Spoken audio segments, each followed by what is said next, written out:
you can easily know which images you want to delete after you're done editing a session. So part of it comes down to when you are sorting your session, you can decide to flag for either rejects or picks. I think it's better to use the flag as your picks, so that you're like choosing into your sort versus excluding from your sort, but you could do it either way. So when you are see an image that you want to keep, when there's no flags on it, you just hit the P as a shortcut, and that's going to flag it as a pick. Or if it's an image that you don't want to keep and it doesn't have a flag, you hit X to set it as reject. So the reason that you do this is so that you can use these filters over here after to filter out your images. So currently, these are all the images in this untitled folder from this session. And so if I want to only see the images that I have selected as my favorites, I can use the flagging options. So right now I'm only looking at images that have been flagged. So that if you want to select all of these images, you can easily do that by doing Command A. So it's like select all. I think in the photo option, let's see, like what option? I do shortcuts all the time, so I forget what it is. So it's under edit, you can do select all, but it's just Command A on a Mac. So now I've selected all of these images, but by using the flagging options, I can filter, so it's very easy. I don't have to go pick and choose.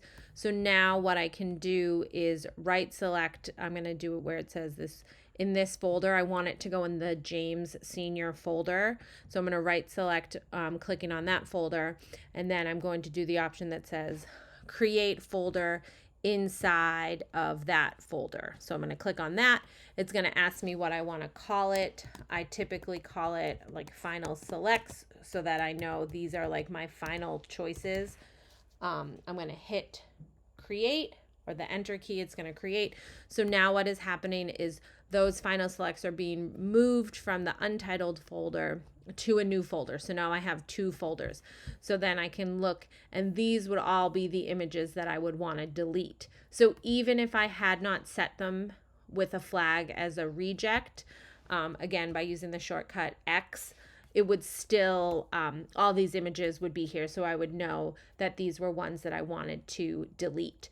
You could go and mark all of the ones that you want to delete with an X and not make the new folder, but that's called final selects. But what I find is you are more likely to make a mistake and accidentally delete an image that you don't want to. So I like making this new folder just to keep it very clear that I know these are the ones that I want to keep, and then whatever is left over in this folder are the ones that I want to delete. I don't typically delete right away. I usually wait a little bit just in case there's, a question, or in my process, like the image I selected wasn't as sharp as I wanted, but there's another one that's better.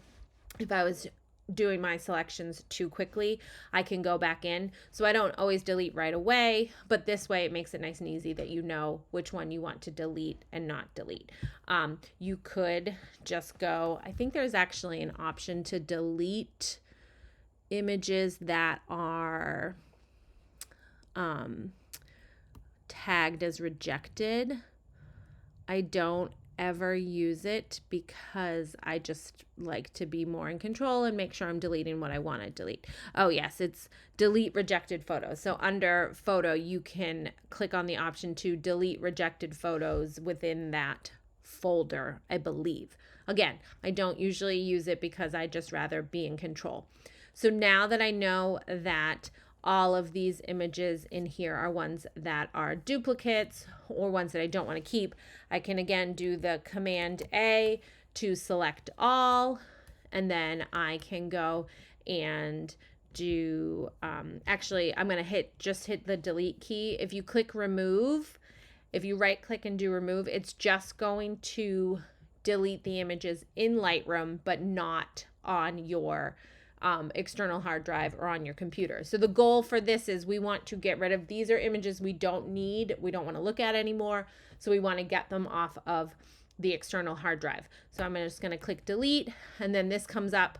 It's saying that it is deleting these images. Instead of just removing from Lightroom, we're going to click delete from disk. And so then this is going to go ahead and delete all of these images. So you can see once it does that, it's removing and trashing photos.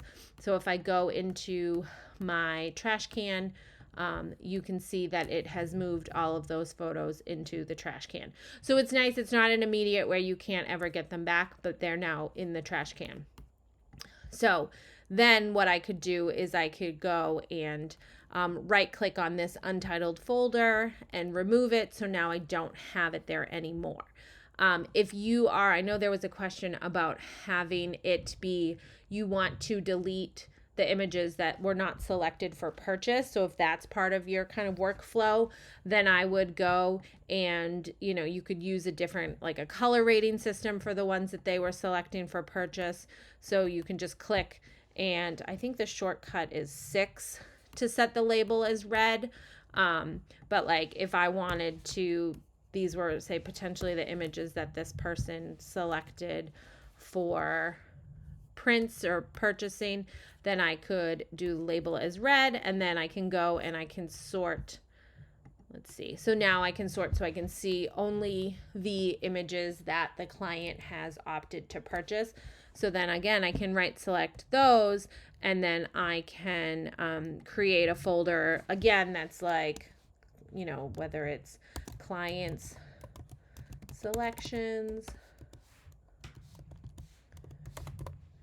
if I can type today, and then I can, so now those folder images have been moved into a new folder. So then if it comes to a point where you are only keeping the images that the client has chosen, then you can easily know these are those images that I'm going to keep, and then I could go ahead and delete all of these images using the same process. I hope that is helpful. And just to kind of explain how Lightroom works, so like all of these images live on my external hard drive. Lightroom is referencing what's on my external hard drive. So it's it's like in the name, it's called a catalog, but I get that it's a little confusing. But all of these folders that are here in my external hard drive are being referenced by Lightroom. So those changes that I made in James's senior folder in Lightroom, you can see that those changes have been made in the external hard drive folder here. So like there's nothing in the untitled folder anymore because we deleted all of those.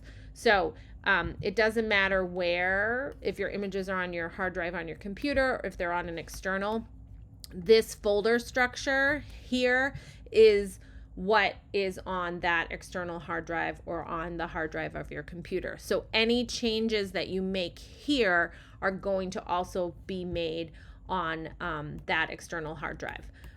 So it's Lightroom is just kind of referencing what you have there. So what happens is if you make changes on the external hard drive outside of Lightroom, Lightroom is going to have a hard time understanding what you did. It's not going to be able to find those images. So it's really the best plan is to do any changes that you're going to do in Lightroom. So anytime you're moving images, move them around in Lightroom, and then it's going to make those changes on your external hard drive as well. I hope that helps.